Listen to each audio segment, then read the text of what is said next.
e nós vamos para a palavra que o Senhor colocou no meu coração. Eu sempre procuro meditar na palavra de Deus sobre aquilo que nós vivemos nos nossos dias. E os irmãos aqui têm ouvido repetidamente da minha boca que eu procuro trazer de forma prática os ensinamentos bíblicos para que a gente possa viver.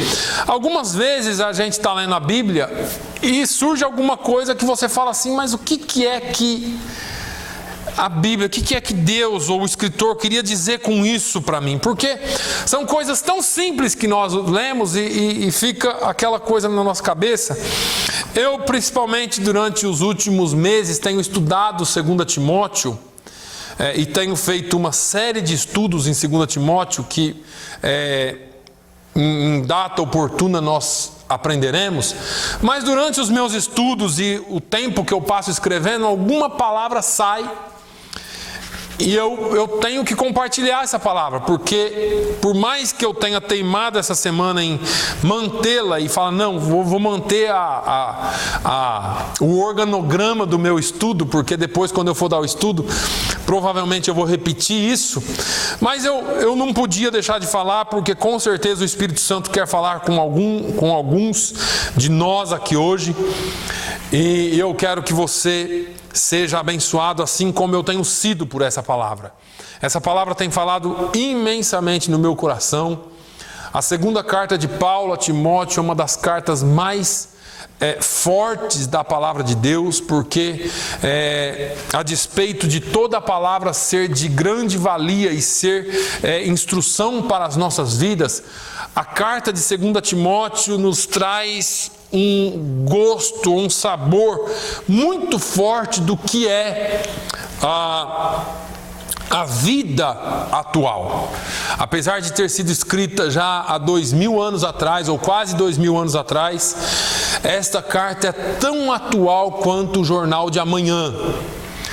E se você ainda não sabe a notícia que vai aparecer amanhã na internet, ou qual vai ser a próxima catástrofe, ou qual vai ser a próxima atrocidade, ou qual vai ser a próxima mentira, ou qual vai ser a próxima frieza de alguém, leia 2 Timóteo, porque a segunda carta de Paulo a Timóteo nos fala tudo o que iria acontecer nos últimos dias. Portanto, durante a semana, enquanto eu li essa palavra, e eu estava escrevendo em 2 Timóteo capítulo 1, mas quando eu cheguei no finalzinho do capítulo 1 e entrei no capítulo 2 para escrever, porque antes de ter escrito eu comi bastante essa palavra.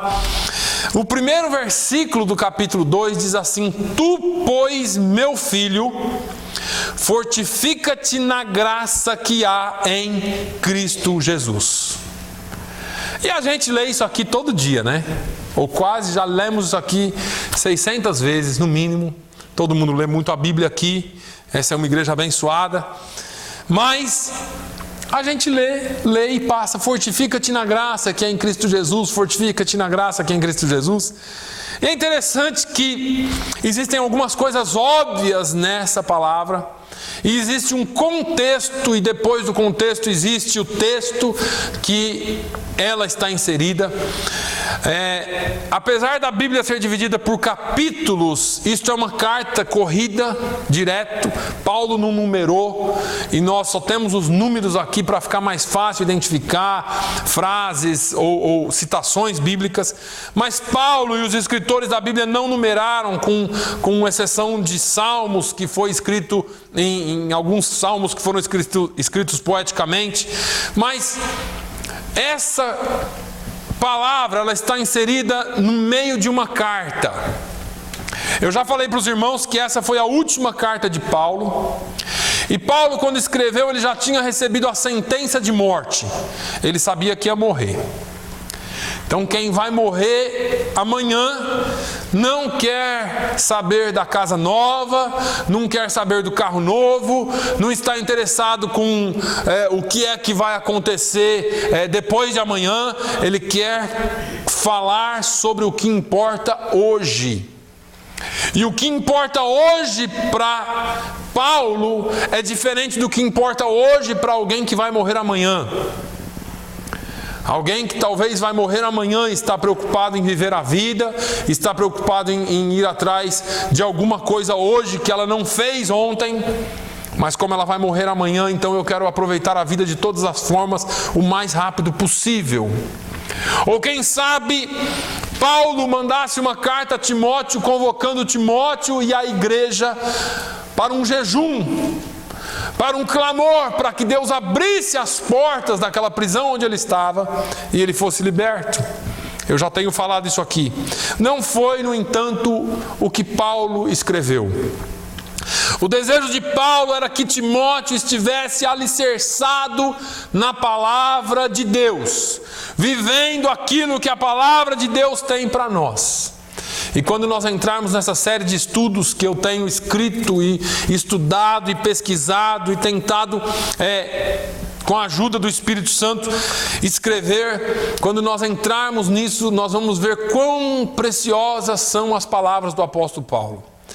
Mas ele diz aqui no capítulo 2, no versículo 1: Tu, pois, meu filho, fortifica-te na graça que há em Cristo Jesus. Eu quero bem rapidamente fazer algumas considerações sobre isso. Primeiro eu quero usar só esse versículo para dizer que é muito óbvio que se Paulo está mandando Timóteo fortificar-se na graça, é porque você pode perder a graça, você pode enfraquecer na graça. É muito simples. Olha para o seu lado. De quem é que você sente falta hoje? Não é dos que estão viajando, que estiveram aqui e não estão mais. E eu vou tratar sobre isso aqui também hoje. Esse versículo lhe traz coisas muito sérias, e o contexto desse versículo também. Eu li essa semana que se você quiser esvaziar uma igreja, é só você pregar a palavra de Deus. É triste, mas é verdade. Se você quiser ver a sua igreja ir se desvaziando, pregue a palavra de Deus. E você diz: isso é um contrassenso, porque a fé vem pelo ouvir, mas a fé atual vem pelo ver. As pessoas querem ver coisas. Eu quero ver sinal. Quer ver? Eu vou fazer um teste com você agora. Quando você está lá no Facebook, o que é que você vê mais? As fotos ou os dizeres em frases grandes e coloridas? Ou você para ler textos imensos que o pastor escreve? Claro que são os textos imensos que o pastor escreve, não é? Claro, eu sabia disso. Não, todo mundo só quer ver aquela fotinho, aquela figurinha, aquele negócio. Então hoje nós somos pessoas com atrativos visuais, e não por ouvir. Mas a Bíblia diz que a fé vem pelo ouvir, e ouvir pela palavra de Deus. Só que existe, irmãos, uma luta ferrenha para que você não ouça. Ouvir a palavra de Deus é chato. Ouvir a palavra de Deus é boring. Não é legal. Eu não estou vendo nenhum sinal, eu não estou vendo nada, irmãos. Jesus disse: errais por não conhecer as Escrituras e nem o poder de Deus. Quando nós não conhecemos as Escrituras, nós somos enganados com relação ao poder de Deus. Aí nós classificamos como poder de Deus coisas que nós vemos. Ah, aquele irmão ali é cheio do Espírito, porque ele é isso, ele grita, ele pula, ele... E eu sempre falo isso aqui, e eu não sou contra as expressões emocionais das pessoas, as manifestações espirituais, desde que elas sejam espirituais do Espírito Santo, provindas do Espírito Santo. Mas o fato é que a Bíblia não nos mostra nada disso. Eu fico espantado com isso hoje. Eu fico espantado porque quando nós vemos as manifestações pseudo-espirituais, e eu não quero acusar e nem botar na balança aqui, mas eu quero que você me mostre a única igreja que tinha esse tipo de coisas. A igreja de Corinto, Paulo falou assim: olha, vocês são meninos. Porque apesar de vocês profetizarem, falarem línguas, apesar de vocês correrem, fazer aviãozinho, pular, gritar e ter todos os dons em abundância entre vocês, vocês são fofoqueiros, vocês são carnais. Eu não sei o que Paulo quis dizer com carnal, mas você tira suas ideias. Tem dissensões, vocês brigam, vocês discutem, tem panelinha. Um deixa o outro de lado, então vocês são carnais. Ué, peraí, mas a igreja tinha todas as manifestações do Espírito, mas eram carnais. E eu ouço Jesus falando: errais por não conhecer as Escrituras e nem o poder de Deus. Aí vem Paulo falando: Timóteo, tu, meu filho, fortifica-te na graça que há em Cristo Jesus. Porque se você não fortificar, você pode enfraquecer. E esse assunto ele vai tão longe, irmãos. Eu queria rapidamente pegar o contexto desse assunto. Porque algumas palavras desse assunto aqui mexem um pouquinho conosco. Veja, em 1 Timóteo, deixa eu ver se eu anotei certo. 1 Timóteo, capítulo 1.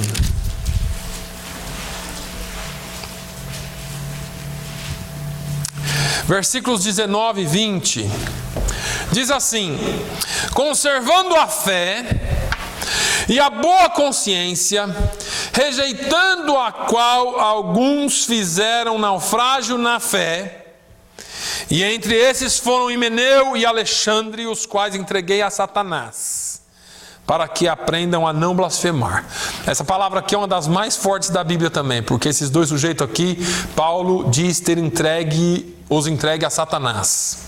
Veja que essa palavra aqui fala de alguns que naufragaram na fé, porque não mantiveram ou não conservaram a boa consciência. Então nós estamos falando aqui do quê? De intelecto. Acompanha comigo. Nós estamos falando daqueles que resolveram em si e por si, ou foram contaminados em suas mentes com algumas coisas do mundo. Lembra lá de Romanos 12, que a gente cita aqui umas... Só o ano passado acho que eu falei sobre Romanos 12 umas 20 vezes. Romanos 12 diz... O versículo 1 fala que Paulo, ele implora, rogo-vos, pois, irmãos, que pela compaixão de Deus, que apresenteis os vossos corpos em sacrifício vivo, santo e agradável a Deus, que é o vosso culto racional. E ele fala assim: não vos conformeis com este mundo, mas sede ou transformai-vos pela renovação do vosso entendimento. Olha só, Paulo não está falando assim: olha, vocês vêm para a igreja e o Espírito Santo vai fazer um rebuliço na sua vida e você vai ser transformado imediatamente e magicamente, a sua mente vai ser transformada, você não vai pensar em mais nada do mundo. Paulo está dizendo aqui que existe uma ação, uma atitude que nós devemos tomar. Transformai-vos não é uma ação de Deus, é uma ação sua pela palavra. Eu ouço a palavra e tomo a atitude que eu quero tomar. Eu creio ou não creio, eu faço ou não faço, eu sigo ou não sigo. É simples assim. Precisamos do Espírito Santo, precisamos da força do Espírito Santo para poder tomar as decisões. Porque sem a força do Espírito Santo nós não vamos adiante. Agora Paulo fala também em 1 Timóteo, no capítulo 6, agora, 1 Timóteo capítulo 6, versículos 20 ao 25, ou 20 e 25, deixa eu só... Primeiro que não tem, né? 1 Timóteo capítulo 6 e 20 tem.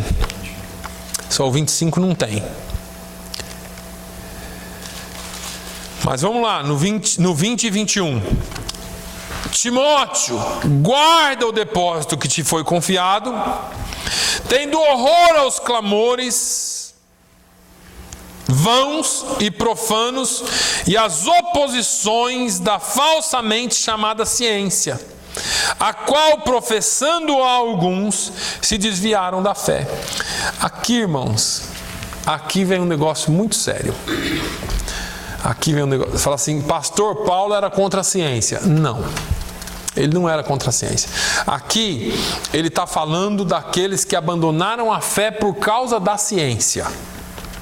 Existe uma pesquisa, não é nova, Essa pesquisa é de 2008, 2009, que diz que na década de 90, os jovens cristãos iam para a faculdade e se desviavam da fé entre o 5º e 6º período da faculdade. 5º a 6º semestre. Se desviassem, com tudo aquilo que acontecia, se eles desviassem, seria entre o 5º e 6º período. Quando entramos na década do ano 2000, os jovens cristãos passaram a se desviar quando vão para a faculdade no 1º período. Aí você fala assim, nossa, mas que salto, o que é isso? A faculdade está muito transformada, eles estão ensinando uma doutrina muito diferente. Não. Além disso, existe uma superficialidade na palavra de Deus, ou da palavra de Deus na vida das pessoas. Isso significa que essas pessoas aqui de quem Paulo fala a Timóteo se desviaram da fé por causa da ciência? Não, se desviaram da fé porque não tinham conhecimento profundo na palavra de Deus. Porque você pode ouvir a ciência que for, se você conhecer a palavra, o que você faz? Rejeita. Você pode ouvir da psicologia, da psiquiatria, eu e a Vivian ainda estávamos conversando esses dias, como os tratamentos psiquiátricos, como os tratamentos psicológicos daqui desviam as pessoas de Deus e do mundo. Criamos uma geração de zumbis. E você pode dizer, pastor, o senhor está muito exagerado. Estou lendo um livro de 2015, editado agora, escrito em 2015, com uma das mais assustadoras estatísticas que eu já li. 40% da população norte-americana é dependente de alguma droga, legal ou ilegal. E quando ele fala de droga, ele não fala de Tylenol. Ele está falando de droga que causa dependência. Aí tem outras estatísticas sobre criança com ADHD, que são essas síndromes de superatividade, hiperatividade, essas coisas, que eles drogam também. Então a criança for um pouquinho mais ativa, droga nela. E tudo é droga. Tudo é droga. Eu tive experiência porque as pessoas levam filhos, levam parentes, levam pessoas com problemas no hospital e chegam lá no hospital, ao invés de serem tratados e cuidados decentemente, eu não estou aqui contra o hospital, nada disso, eu estou falando de um sistema todo. Essas pessoas são encaminhadas para psiquiatras, quando o mal, na verdade, não é psiquiátrico. Eles não vão na raiz do problema, eles vão no sintoma só e tratam o sintoma. Então é mais fácil eu te manter dopado, porque se você estiver dopado é mais fácil de eu te controlar. Eu conheço pessoas que, se o médico mandar andar de ponta cabeça, anda. Eu estou falando sério. O meu médico falou para eu fazer isso. Não, eu fui no doutor e o doutor mandou eu fazer isso. Não, o doutor fulano de tal mandou eu fazer isso. Só vive sob o que o doutor fala. E não, o medicamento não está fazendo tal efeito, agora eu preciso desse outro medicamento. Eles trocam de medicamento com tanta rapidez e vão dopando as pessoas e mantendo as pessoas cada vez mais doentes. Por que isso? Falta de conhecimento da palavra de Deus. Pastor, mas aí você não precisa ir mais de médico. Precisa sim, irmãos. Só que você sabe discernir o bem e o mal. O que é que me leva ao médico? O que eu realmente tenho como um problema de saúde, ou é uma raiz de um pecado, raiz de uma tristeza, raiz de um problema que pode ser resolvido espiritualmente? Estamos vivendo um tempo, e sem contar com as pessoas que não têm nada e acham que têm, vão para o médico e acabam dopados. Porque é mais fácil dopar. É uma indústria comercial, onde você é um cliente que rende muito para o bolso deles. Ou mais um que rende pouco, mas de um em um eles enchem o saco, não é? Então, esses homens aqui, eles desviaram da palavra Não foi pela ciência, foi por falta de conhecimento profundo da palavra de Deus. Aí em 2 Timóteo, no capítulo 2, e nos versículos 16 ao 18, olha aí. 2 Timóteo 2, 16 ao 18 diz: mas evita os falatórios profanos, porque produzirão maior impiedade. E a palavra desses roerá como gangrena, entre quais são Himeneu e Fileto, os quais se desviaram da verdade, dizendo que a ressurreição era já feita, e perverteram a fé de alguns. Veja que aqui são aqueles que entram ou se encaminham ou se desviam da fé por causa de lábios impuros. E aqui eu não estou falando só de palavrão, de palavra feia, não, pessoas que se levaram por doutrinas falsas e desviaram muitos pelas suas doutrinas falsas. Também é falta de conhecimento.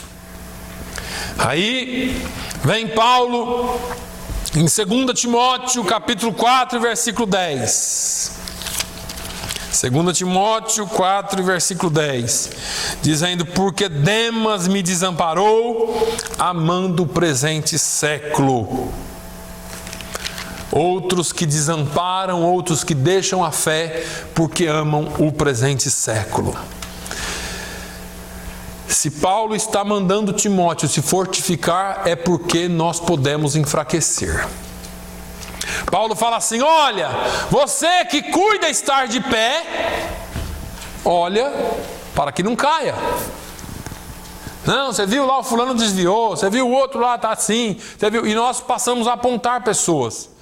E ao invés de nós orarmos por elas, e nós intercedermos por elas, e nós ligarmos, e nós visitarmos, e nós fazermos o papel cristão de um cristão, nós falamos mal delas. Está vendo lá a fulana, está vendo lá o ciclano, está vendo lá o outro, está vendo lá esse aí desviou, aquele ali não vem mais, aquele lá isso, aquele lá aquele. E nós simplesmente tiramos eles das nossas vidas, não que eles fossem tão próximos, não é?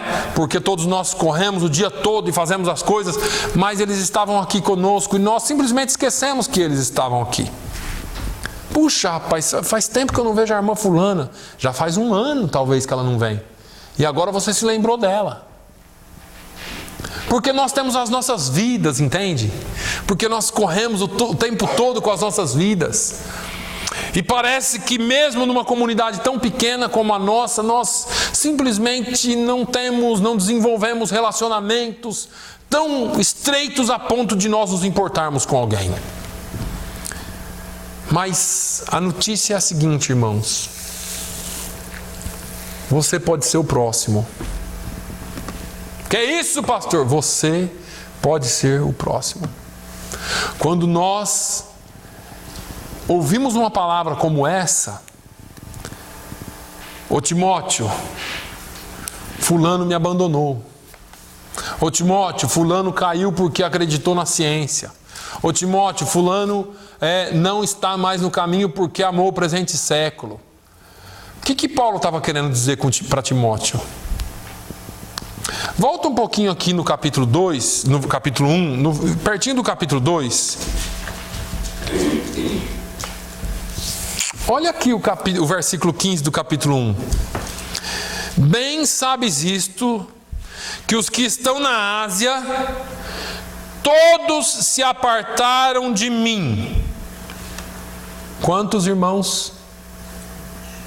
Todos se apartaram de mim. Meu Deus do céu.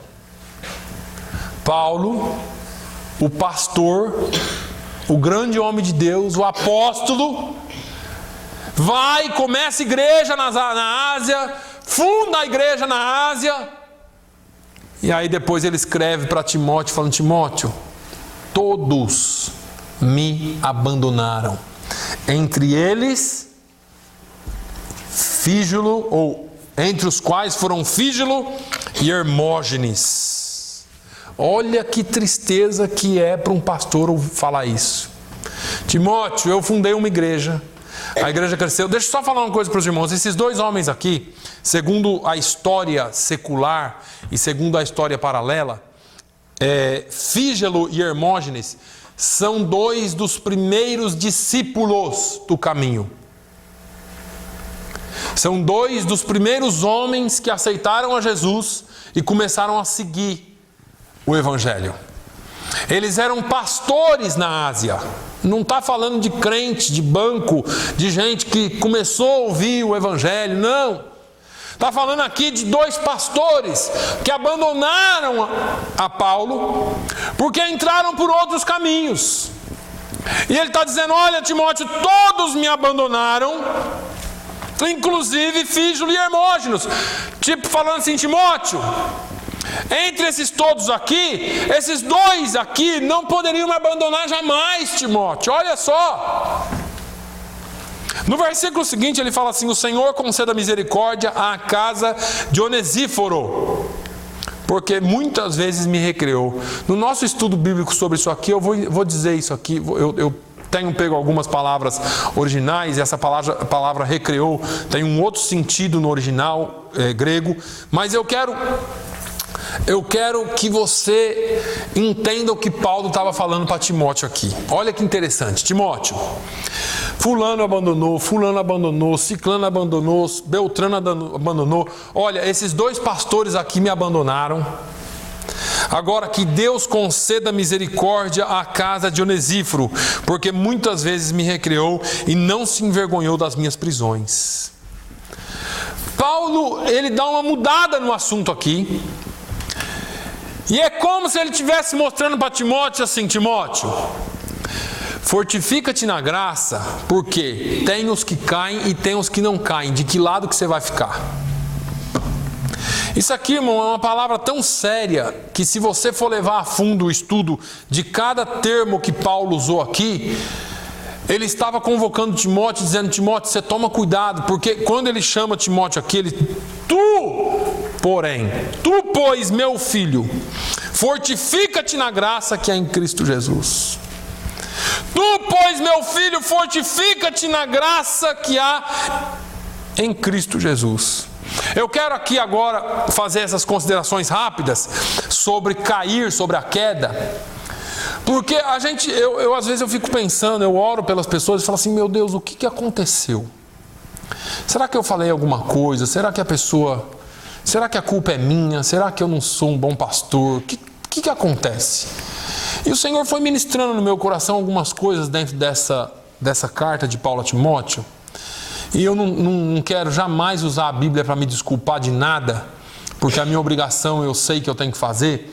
Mas o que eu aprendo com essa palavra aqui é que a queda pessoal é um processo subjetivo. Quando eu falo subjetivo, é porque não é objetiva.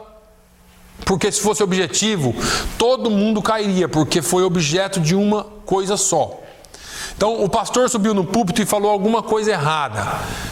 Então isso é objetivo. Aí todo mundo sai por causa daquilo. Então isso é bem objetivo. Não, o processo de queda é subjetivo, porque ele é entendido por cada um de uma forma diferente. O processo de queda, ele é pessoal. Eu vou traduzir melhor: ninguém cai ou ninguém desvia por causa de ninguém. Pastor, eu conheço tanta gente desviada por causa de pastor. Eu conheço tanta gente desviada por causa de fulano, por causa de ciclano. Eu saí da igreja porque o pastor falou isso. Eu saí da igreja porque o pastor adulterou. Eu saí da igreja por causa disso. Eu saí da igreja por causa daquilo. E aí nós ficamos com essa coisa de que as pessoas saem da igreja por causa disso. Aqui, irmãos, na verdade, surge uma nova classe de pessoas dentro da igreja. E me perdoem aí vocês, mas surge aqui o grupo dos covardes. Porque o covarde faz isso. O covarde, ele fala: eu saí da igreja porque o irmão Renato me tratou mal. Só que o irmão Renato continua aqui, a igreja continua aqui, e o covarde, ele arrumou uma desculpa para fugir de um problema que ele deveria resolver. Se foi esse o caso, nós poderíamos conversar, não poderíamos? Mas não, eu sou covarde. Eu prefiro colocar a culpa em outro. Lembra do jardim? Adão, cadê você? Você sabe o que é, Senhor? E começa a dar desculpa. Adão, o que aconteceu? Foi a mulher que o Senhor me deu. Ô mulher. Foi a Eva. Eva, o que aconteceu? Foi a serpente. Isso é um traço de covardia do crente.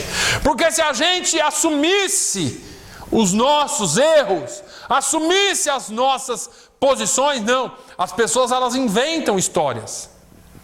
Elas criam coisas. Às vezes ele não aguentava mais olhar para a cara do pastor, não aguentava mais. Aí ele cria uma conversinha para dizer que está fora por causa disso. Não é verdade, irmãos. Ninguém cai por causa de ninguém. Ninguém desvia por causa de ninguém. Até porque quem é salvo e acabou.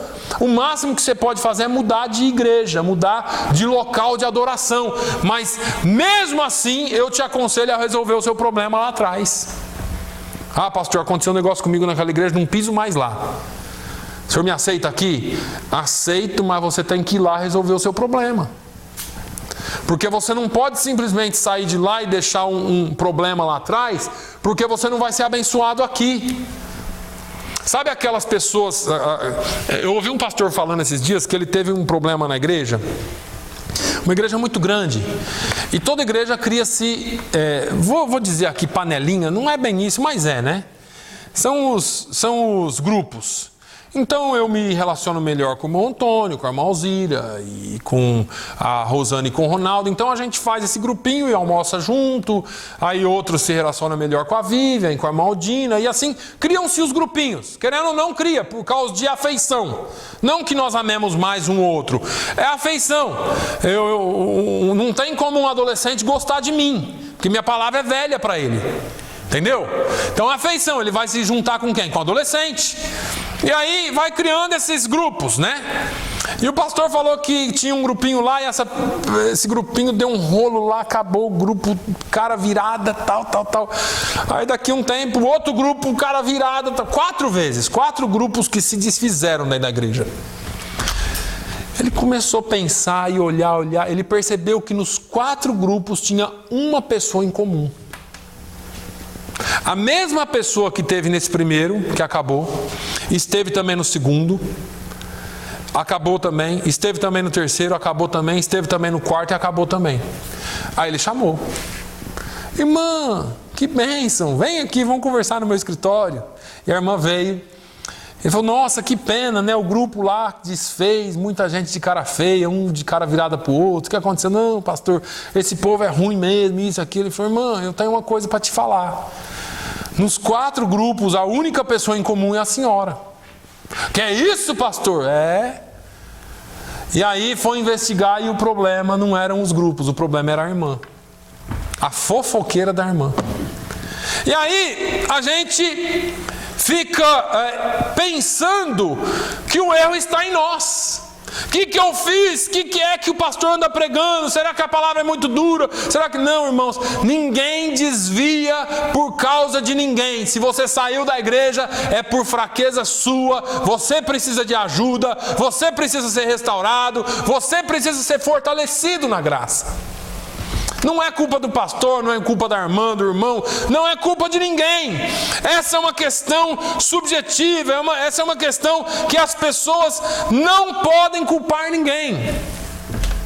Agora, todas as pessoas que estão fora da igreja, sempre covardemente dizem que é por causa de alguém. E aí, a culpa fica nas costas de alguém. O fracasso, esse fracasso espiritual, ele é muito pessoal. Ele é muito pessoal. Porque veja, o fracasso, ele, como que eu falo aqui para não machucar, irmãos? O fracasso, o meu fracasso, por exemplo, é uma questão minha, da minha mente. Porque eu posso ter força para fazer qualquer outra coisa, mas eu posso não ter força para buscar a Deus.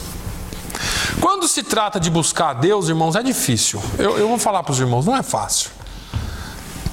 Essas igrejas que pregam que é tudo muito fácil, eu já falei aqui, é simples.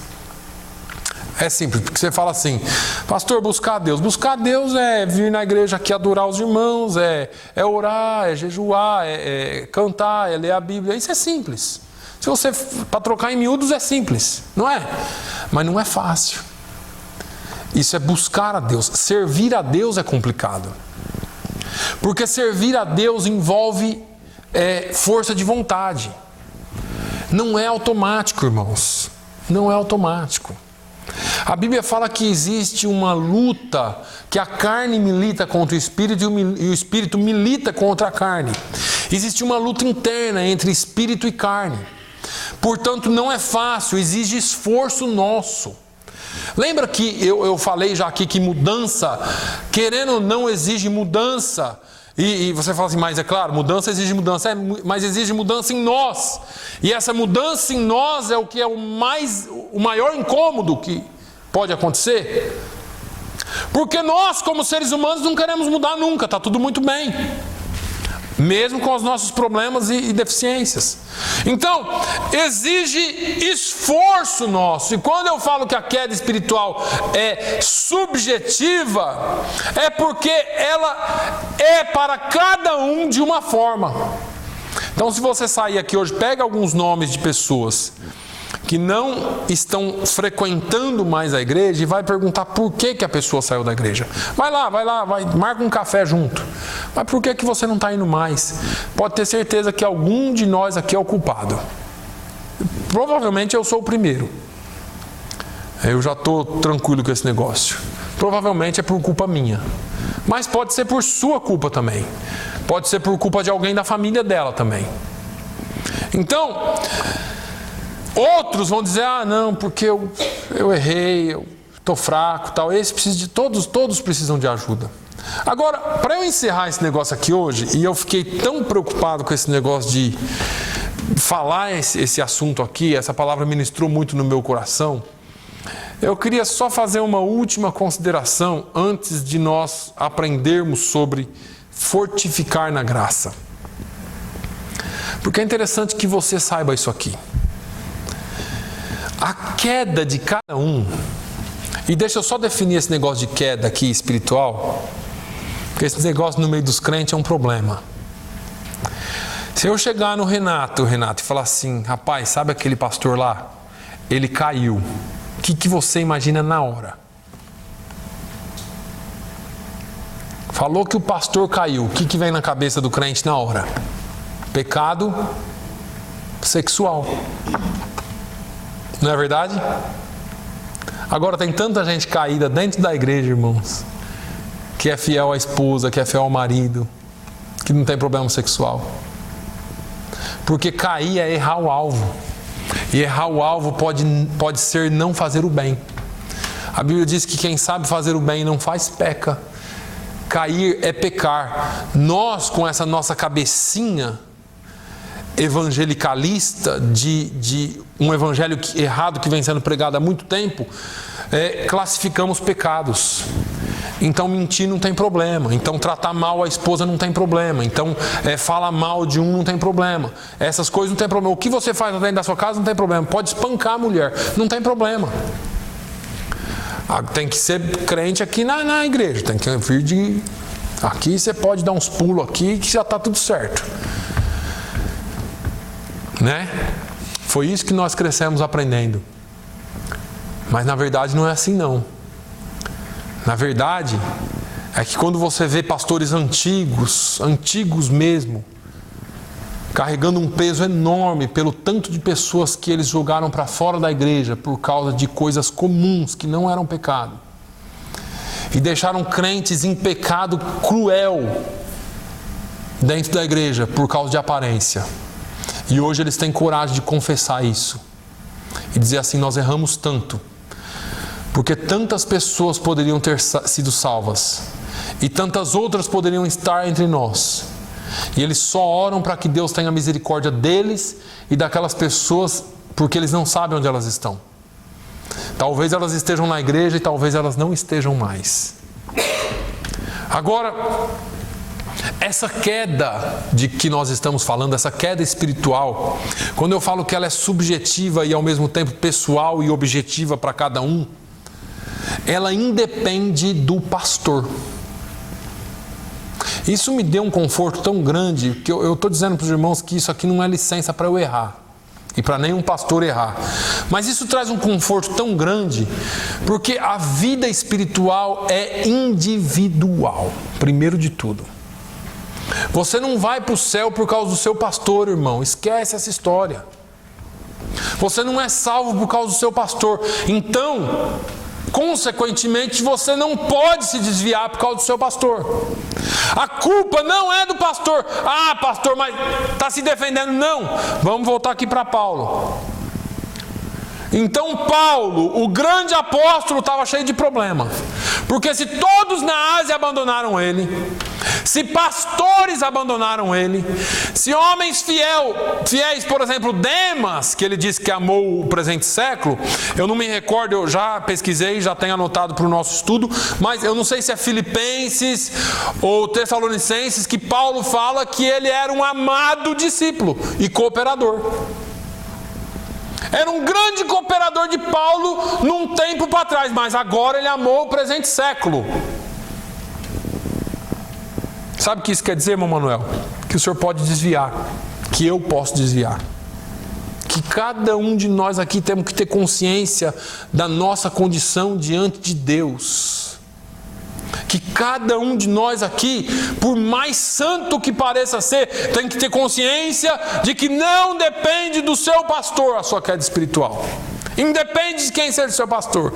Porque se Paulo era esse pastor aqui, o grande apóstolo Paulo, que viu coisas inefáveis, ele foi o único sujeito da Bíblia que disse assim: olha, eu posso me gloriar. Não vou, mas eu posso. Porque eu fui ao terceiro céu. Eu vi coisas inefáveis, coisas que não pode ser dita ao homem. Esse homem aqui, que teve experiências fortíssimas com Deus, o povo abandonou ele. Pastores o abandonaram, amigos, cooperadores o abandonaram. Mas foi só ele, pastor. Não, foi Jesus também.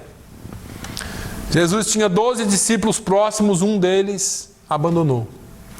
Em João 6,66 a Bíblia diz que Jesus pregou tão duro que muitos dos seus discípulos já não o seguiam mais. Espera aí, se os discípulos de Jesus deixaram ele, se os discípulos de Paulo deixaram ele, Jesus começou com uma multidão, irmãos, acabou só com 11.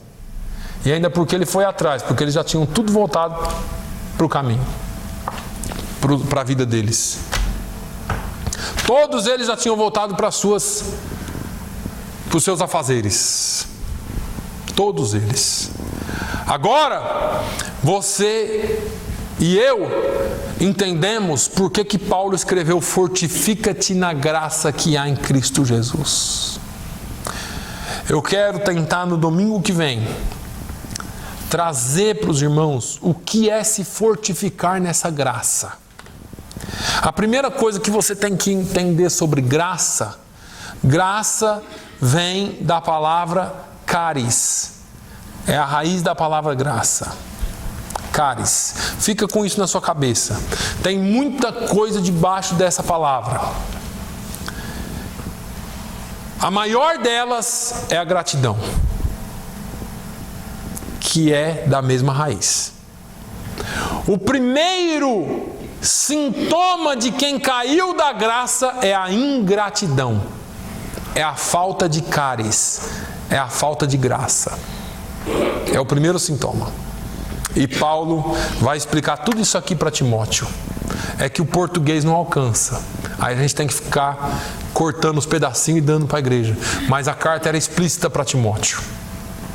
A carta era muito explícita: não seja ingrato, fortifica-te na graça. Então nós vamos aprender um pouquinho mais nas próximas semanas, mas eu quero que os irmãos tenham isso na sua cabeça. Vamos terminar assim: aquele que está de pé, cuide, não caia. Olhe para que não caia, porque você não pode se deixar levar por falta de conhecimento. Você não pode se deixar levar por qualquer uma coisa que alguém fez ou falou, e você não pode pensar porque o seu pastor é o melhor pastor do mundo, obrigado, você não vai se desviar nunca. Não é assim. E não é culpa de ninguém, Portanto, fortifica-te na graça que há em Cristo Jesus. Amém? Pai, nós te louvamos, nós te agradecemos, nós te bendizemos, nós te exaltamos, porque o Senhor é fiel. Senhor, eu quero te agradecer por esse dia, eu quero te agradecer pela obra que o Senhor tem feito em nossas vidas, pela Tua Palavra. É pelo conhecimento da Tua Palavra que nós podemos nos sustentar de pé. Não é pelas ações ou pelas aparências, não. É pela Tua Palavra. E nós queremos andar de acordo com a Tua Palavra. Senhor, no nome de Jesus, continue a nos ensinar. Continue a nos fortalecer. Ainda que um grupo pequeno aqui, Senhor, mas o Senhor nos fortaleça, no nome de Jesus. Fortaleça-nos individualmente. Fortaleça-nos para fazermos a Tua obra com amor e debaixo da Tua graça. Fortifica-nos, ó Deus, na Tua graça. No nome de Jesus é que eu te peço e te agradeço. Que o amor de Deus, a graça do nosso Senhor e Salvador Jesus Cristo, a comunhão e a consolação do Espírito Santo de Deus, seja sobre todo o povo de Deus hoje e sempre. Todos digam amém. Amém.